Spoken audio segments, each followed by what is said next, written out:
Halo vlog, welcome to my guys. Perkenalkan, nama saya Fatima Zahra dari Prodi Kesehatan Masyarakat semester 3. Saya akan menjelaskan tentang konsep kesehatan masyarakat, konsep kesehatan kerja. Yang pertama, bagaimana bekerja dengan sehat. Bekerja dengan sehat adalah upaya untuk memelihara dan juga meningkatkan kesehatan fisik tubuh kita, meningkatkan kesehatan mental, dan juga meningkatkan sosial pada saat bekerja. Cara bekerja dengan sehat adalah yang pertama dengan mendesain area kerja yang aman.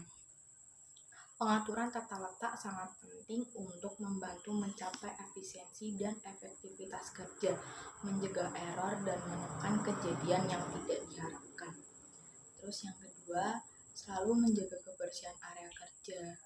Pada area kerja yang bersih, bahaya tersingkirkan. Di samping itu, area kerja yang bersih akan membantu produktivitas lebih besar. Terus yang ketiga, melibatkan karyawan. Cara mengatasi lingkungan kerja yang tidak aman yaitu salah satunya dengan cara melibatkan karyawan dalam proses perencanaan safety. Yang selanjutnya, memberikan instruksi kerja yang jelas. Berikan pelatihan untuk memperjelas dan meningkatkan pemahaman karyawan. Terus, yang kelima, fokus pada hal-hal yang masuk akal dilakukan.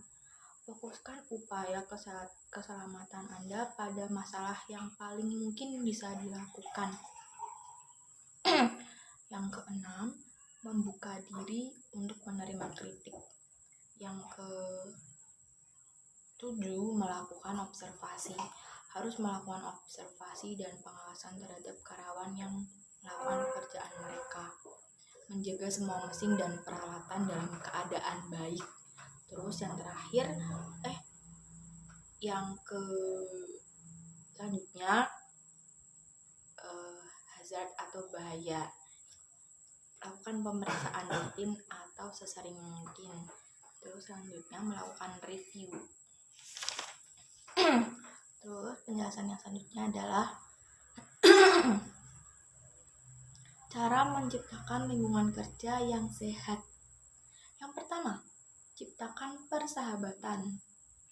Yang kedua, manajemen kerja yang baik. Yang ketiga, menciptakan lingkungan penuh kegembiraan. Kenapa kita harus menciptakan persahabatan di lingkungan kerja? Karena menjalin persahabatan dengan rekan kerja memberikan dorongan dan semangat.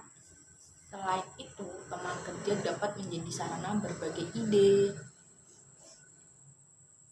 Terus, penjelasan yang selanjutnya adalah tentang tanggung jawab perusahaan atau teman kerja untuk menjamin keamanan dan kesehatan.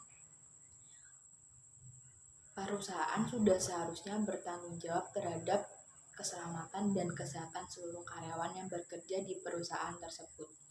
Karena keselamatan dan kesehatan karyawan merupakan bagian dari pelancaran proses bisnis yang dilakukan untuk memperoleh keuntungan atau profit dari perusahaan. Penerapan sistem K3 yang didasari tanggung jawab perusahaan akan berdampak positif terhadap kinerja perusahaan.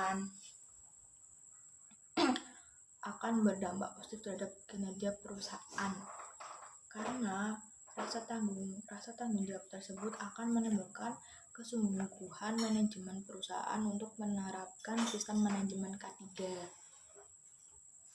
Terus yang selanjutnya adalah tentang peraturan pemerintah yang mengatur kesehatan kerja. Peraturan pemerintah yang mengatur tentang kesehatan kerja diatur pada Undang-Undang Nomor 23 Tahun 1992 tentang kesehatan.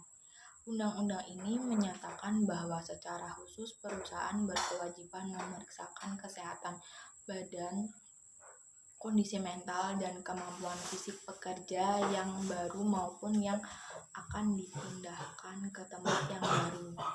Sebaliknya, para pekerja juga harus memakai alat pelindung diri dengan tepat dan benar serta mematuhi semua syarat keselamatan dan kesehatan kerja yang diwajibkan.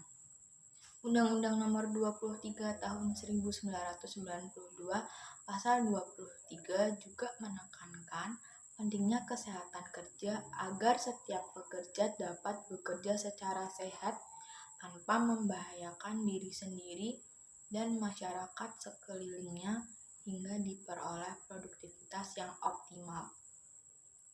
Penjelasan yang terakhir adalah tentang hak dan kewajiban tenaga kerja. Menurut Pasal 22 Nomor 1 Tahun 1970 tentang keselamatan dan kesehatan kerja, kewajiban dan hak tenaga kerja adalah sebagai berikut. Yang pertama, memberikan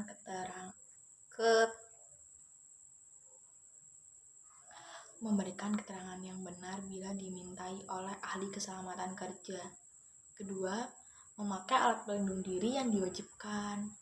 Yang ketiga, memenuhi dan menaati semua syarat keselamatan kerja. Yang keempat, meminta kepada pengurus agar dilaksanakan semua syarat keselamatan kerja dan kesehatan kerja. Yang terakhir, menyatakan keberatan pada pekerjaan di mana syarat keselamatan kerja serta alat pelindung diri diwajibkan diragukan olehnya kecuali dalam hal-hal khusus. Sudah selesai. Semoga penjelasan dari saya membantu. Terima kasih.